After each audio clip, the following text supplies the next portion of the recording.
హైదరాబాద్ లో కన్సల్టేషన్ మరియు 3500 రూపాయల colour Doppler test Avis hospitals లో ఉచితంగా పొందండి. నమస్తే రమగారు. నమస్తే జయ. రమగారు, ఇప్పుడు ఈ దసరా పండుగకు సంబంధించి కొన్ని అనుమానాలు, సందేహాలు, కొన్ని ప్రశ్నలు మనకి చూసే ఆడియన్స్ దగ్గర నుంచి కూడా చాలా సందేహాలు ఉన్నాయి రమగారు. ధర్మ సందేహాలు ఒక్కొక్కటి మీ ముందు పెడతాను. ముందు ఒక మాట చెప్తాను. చెప్పండి. ధర్మ సందేహం అంటే ధర్మం అంటే ఏమిటి? నీతి, నిజాయితీ, ఏదో పూజా విధానం, సంప్రదాయం కదా. మనం ప్రతిసారి చెప్తాం స్వధర్మే నిధనం శ్రేయ. ఈ ధర్మము అంటే ఏమిటంటే ప్రధానమైంది మన తాలూకు మతం, మనం ఎలాంటి విధానాన్ని అవలంబిస్తున్నామో దాన్ని బట్టి, దానికి మన ఊర్లో ఉన్న విధానం, మన సమీప దేవాలయంలో ఉన్న విధానం, మన ఇంట్లో ఉన్న విధానం, పూజలకి ప్రధానమైనది ఇది. లేదా ఒక గురువు గారిని అనుసరించడం, ఒక పురోహితుడు, ఒక్క గురువు, పురోహితుడిని అనుసరించడం. ఆయన చెప్తాడు పాపం పుణ్యం తప్పు ఒప్పు అన్నీ వారివే, ఆయన చెప్పినట్టు చేసేసుకుంటే మీకు ఏ భయం ఉండదమ్మా. కొన్ని వందల సార్లు ఈ మాట చెప్పాం. మనం సోషల్ మీడియా ఫాలో అయితే ఒక్కొక్కరు ఒక్కొక్కటి చెప్తారు. మీకు ఎవరైతే వీడియోలో చెప్తారో, వీటిలలో చెప్తారో వాళ్ళు మీకు అందుబాటులో ఉండరు. అవును, నా పాయింట్ అర్థమవుతుంది. నేను మిమ్మల్ని మిస్లీడ్ చేయటం కానీ, విమర్శించటం కానీ, పెద్దవారిని తప్పు పట్టడం కానీ కాదు. ఇది క్లియర్గా చెప్తున్నా.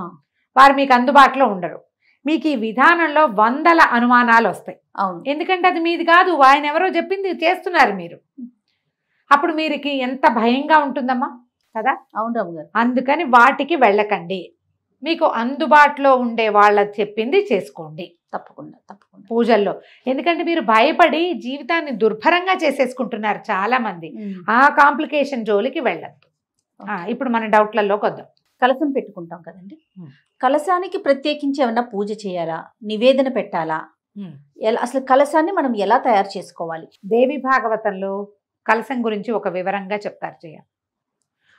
ఒక చెంబు, పాత్ర కాదు చెంబు. కలశము అంటేనే చెంబు, పైకి మెడ దగ్గర సన్నగా ఉండి ముఖం దగ్గర ఇట్లా వెడల్పుగా ఉండేది కావాలి కలశం. అది రాగి, వెండి, ఇత్తడి. ఇవి కుదరకపోతే మట్టి బహుశ్రేష్టం, అది కూడా పెట్టుకోవచ్చు. ఈ పెట్టుకున్న పాత్రని శుభ్రంగా ఉండాలి, అది బాగా చక్కగా తోమి పసుపు రాసి బొట్టు పెట్టి దాంట్లో జలం కానీ ధాన్యం కానీ నింపాలి. జలము లేదా ధాన్యము, నీరు, ధాన్యం. అక్షతలు వేయాలి, పసుపు కుంకుమ కూడా వేసుకోవచ్చు. దానిపైన పంచ పల్లవాలు అంటే అండి మర్రి, రావి, జువ్వి, మేడి, మామిడి 5 ఇవి పెట్టి దాని మీద ఒక నారికేళం, ఒక కొబ్బరికాయని పెట్టి దాన్ని అలంకరించి మనం ఏ స్వామినైతే పూజిస్తున్నామో, ఏ అమ్మనైతే పూజిస్తున్నామో ఆమెను అందులో ఆవాహన చేసుకోవాలి. ఓకే. అయితే ఇప్పుడు మర్రి, రావి, జువ్వి, మేడి ఇవన్నీ దొరకవు. మనకు సులువుగా దొరికేది ఏమిటి? మామిడి. తమలపాకులు పెడుతున్నారు చాలా మంది. అవునండి, తమలపాకులు చెప్పబడలేదు, మామిడి చెప్పబడ్డాయి. మామిడి సులువుగా దొరుకుతుంది. ఈ మామిడి ఆకులు పెట్టి దాని మీద కొబ్బరికాయ పెట్టుకుంటాం. దాన్ని అలంకరణార్థం వస్త్రం ఏదైనా చక్కగా మడత పెట్టి దాని మీదకి పెడతాం. దానికి బొట్టు పెట్టి అలంకారం చేసుకుని మనం ఏ స్వామిని పూజిస్తున్నామో సత్యనారాయణ స్వామి వ్రతాల్లో చేసుకుంటాం. ఇందులో సుగంధ ద్రవ్యాలు వేయాలి ఈ కలశంలో అని చెప్పబడలేదు. సుగంధ ద్రవ్యాలు వేస్తారు, ఏలక్కాయలు, బెల్లము అవి ఇవి కదా వేసుకుంటున్నారు చాలా మంది. అది చెప్పబడలా. మీకు అవన్నీ ఆసక్తి ఉంటే మీ ఇష్టం, కానీ విధానం అయితే ఇది. ఈ కలశాన్ని పంచపల్లవాలతోటి కలశాన్ని ఏర్పరచడం అని చెప్తారు. ఈ కలశంలో ఉన్న జలం మన పూజ అయిపోయాక, ఒకవేళ నీరుంటే కలశంలో ఆ నీరు మన పూజలు అయిపోయి 9 రోజులు పెట్టుకున్నాం అనుకో, 9 రోజులు పెడితే ఇప్పుడు నేను పైదాకా నీరు పోసి దాని మీద కొబ్బరికాయ పెట్టామనుకో, ఆలోచించండి, ఈ తడి తగిలి కొబ్బరికాయ పాడవచ్చు కదా. అవును. 9 రోజులు ఉంచుకుంటాం. ఈ దసరా 10వ రోజును తీస్తాం, లేదా 9వ రోజు రాత్రే ఉద్వాసన చెప్పి తీసేస్తాం. నాని కొబ్బరికాయ ఏదైనా ఇబ్బంది అవుతుందేమో చూసుకోండి. బియ్యమో ధాన్యమో అయితే ఏమో ఇబ్బంది ఉండదు.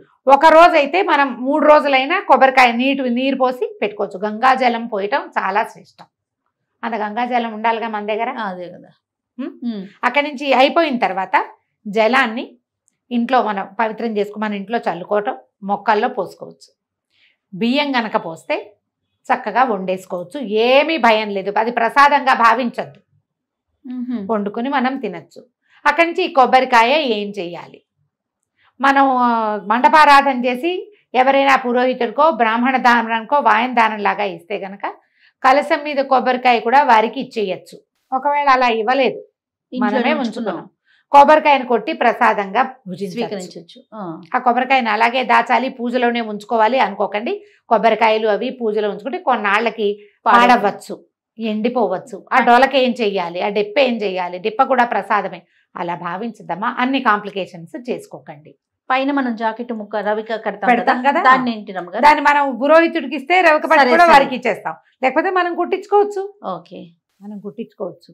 కలశం పెట్టుకునేందుకు సింపుల్ విధానం ఇది. అక్కడి నుంచి కలశం పెట్టుకుంటామా, పెట్టుకున్నప్పుడు ఏం చేయాలి, మనకి మన సత్యనారాయణ వ్రతంలో చెప్పినట్టుగానే ఒక చిన్న ప్రతిమా విశేషం ఏదైనా, ఒక చిన్న ప్రతిమ కానీ అమ్మవారిదో దుర్గదో లక్ష్మిదో ఎవరుంటే మన దగ్గర చిన్న ప్రతిమ పెట్టుకుని ఆ ప్రతిమా స్వరూపానికి చేసుకోవాలి. ఆ ప్రతిమకి మనం పూజ చేసుకోవాలి. ప్రతిమకి ఇప్పుడు కుంకుమ పూజ, ఇంత కలశం మీద ఇట్లా కుంకుమ చల్లలేం కదమ్మా, కాబట్టి చిన్న ప్రతిమ కనుక పెట్టుకుని ఆ కలశం పెట్టి కలశం దగ్గర ప్రతిమా విశేషం పెట్టుకుని మనం గౌరీదేవిని పెట్టుకోవచ్చా, గౌరిని పెట్టుకోవచ్చు. గౌరిని పెడతాం. గౌరితో పాటు ఒక చిన్న ప్రతిమ పెట్టుకుని, ఇప్పుడు నువ్వు అభిషేకం చేయాలనుకుంటావు, కలశానికి చేస్తావా, చేయలేము.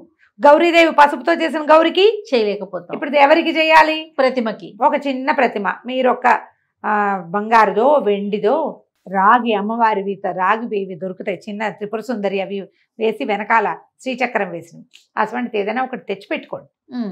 శుభ్రంగా తోమేసి పెట్టుకుంటే మనం ప్రతిసారి పూజలో పెట్టుకుంటాం, మళ్ళీ తీసి మన పూజలోనే ఉంచుకుంటాం. ఏటా కొనుక్కోవాలి అక్కర్లేదు, కొనుక్కోవాలన్న ఇదేం లేదు. మన ఇంట్లో ఉన్న ప్రతిమ శుభ్రం చేసుకోవటం, మనం ఆవాహన చేసేటప్పుడు ఆ ప్రతిమా విశేషంలోకి కూడా అమ్మవారిని ఆవాహన చేసుకోవటం. ఇప్పుడు ప్రతిమ కావాలి కదా మనకు ఒక స్వరూపము.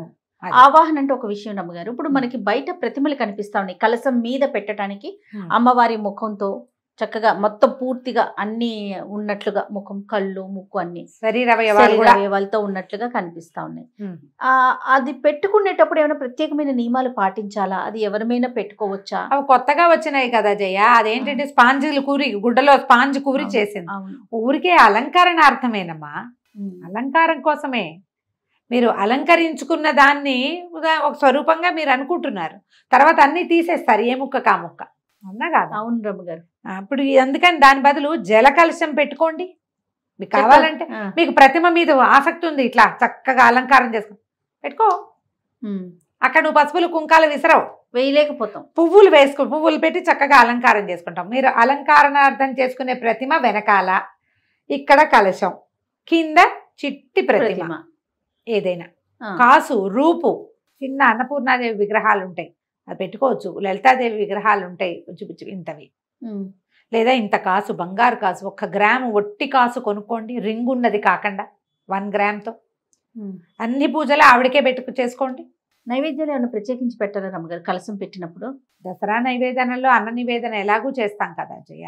ఇప్పుడు చెప్తా దీని మీద ఏంటంటే, మీరే కలశం పెట్టుకుని అది కలశం కలశం కలశం అని 100 సార్లు అనుకుంటే అక్కడేదో పవర్ వచ్చేదమ్మా, మంత్రంతో పవర్ వస్తుంది దానికి. నాకు ఇలా చెప్పడం అయ్యో పాపం అనిపిస్తోంది, కానీ మీరు ఆలోచించండి, తెలియాలి కదా రమ్మగారు. ఇప్పుడు ఒక చెంబులో నీళ్లు పోసి 4 మామిడి ఆకులు పెట్టి దాని మీద కొబ్బరికాయ పెట్టి నువ్వు చేసి అది పెడితే పవర్ రాదు.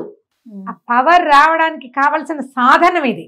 ఆ శక్తి ఎక్కడ ఎలా వస్తుంది? మంత్రంతో. నువ్వు అది చేయకుండా అది లేనప్పుడు దీనికి ఎట్లా వచ్చి? అందరికి మంత్రాలు రావు కదా రమ్మగారు, మరి ఎప్పుడు ఏంటి చెప్పండి. అందుకని చక్కగా పుస్తకంలో ఉన్న పూజా విధానం ప్రకారం ఓ ప్రతిమ పెట్టుకోండి, ఇది పెట్టుకోండి అని చెప్తే అంత మటుకే చేయండి అమ్మా, ఎక్కువకి వెళ్ళొద్దు. 2 కావాలంటే కష్టం కదా. ఇప్పుడు నువ్వు అలా పెట్టి కావాలంటే పురోహితుడిని పెట్టి చేసుకోండి. దసరా నవరాత్రులు ఆయన చేస్తాడు ప్రాణప్రతిష్ఠ మంత్రంతో. మంత్రం ఈ పూజే నువ్వు కావాలంటే చక్కగా పువ్వులతో అలంకారం చేసి చక్కగా యాదేవి సర్వభూతేషు మాతృరూపేణ సంస్థిత ఇది చదువుతుంటూ వేసుకుంటుండు. చదివిన దాని ఫలితం వేసిన దాని ఫలితం తప్పకుండా వస్తుంది, అంతే కదా. చక్కగా స్తోత్రాలు చదువుకోండి. ఈ కలశము ఆవాహన లాంటివి పెద్దవి రానివి వచ్చా మీరు హాయిగా చేసుకోండి, మీకు ప్రశ్నలే ఉండవు. వచ్చిన వాళ్ళకి బాధ ఏముంది? అంతేగా, బాధ లేదు కదా. అవును అవును. ఇది చెప్పాలనిపిస్తుంది జయ. ఏంటంటే మేము కలశం పెట్టి పూజ చేస్తాము అలాంటివి చెప్తూ ఉంటారు అందరూ. కలశం పెట్టుకోండి అని చెప్తారు పెద్దవాళ్ళు కొంతమంది. దాన్ని చేసేయాలనిపిస్తుంది, అది ఎట్లా చేయాలో తెలీదు. ఏదో చేయటం వల్ల మనకి ఏదైనా వచ్చేస్తుంది అనుకోవద్దు. చేసేది శ్రద్ధగా చేయాలి. డాంబికానికి పోవద్దు. డంబాచారంతో గ్రాండ్ అని చేసేదాంతో ఫలితం రాదు. ఓకే, మీరు చేసే కాస్త చిన్నది ఎప్పుడూ చేసుకునేది రెగ్యులర్గా, శ్రద్ధగా, నియమంగా, ఆసక్తితోటి, ప్రేమతోటి, భగవంతుడి మీద నమ్మకంతో చేస్తే సరిపోతుంది. నువ్వు ప్రేమతో డంబాచారం చెయ్యవు. నువ్వు డంబాచారం ఎప్పుడు డంబం కోసం, గొప్ప కోసమే చేస్తావు. అంతే, కరెక్ట్ అండి కదా. అవునండి. ఆలోచించి దిగండి దేంట్లోకైనా. చక్కగా ఓ పురోహితుని ఏర్పాటు చేసుకుని చేసుకోవచ్చమ్మా, ఎంత బాగుంటుందో. దసరా ఉత్సవం నాకు ఎంత సరదానో అట్లా చేయాలని. అవునా, ఇంట్లో కుదరదు అట్లా. కానీ నేను మాకు పాఠశాలలో చక్కగా అసలు ఎంత బాగుంటుందో, బహుపరాకులు చెప్తూ ఎంత బాగా చేస్తారో. మంచి వేద విద్యార్థులు చాలా మంది ఉన్నారు, చాలా బాగుంటుంది. ఖచ్చితంగా ఒక రోజైనా వెళ్ళి నేను మొత్తం సేవాకాలం అంతా కూర్చుంటాను అక్కడ. ప్రతిరోజు వెళ్ళైపోతాను. కానీ మనం చక్కగా ఇంట్లో మామూలు పూజ చేసుకోండి, సింపుల్గా పూజ చేసుకుని ఏదైనా చదువుకోండి.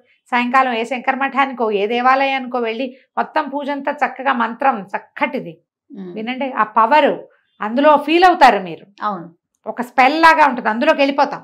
దానివల్ల చాలా ఫలితం వస్తుందమ్మా. సంతోషం రమ్మ గారు, నమస్తే.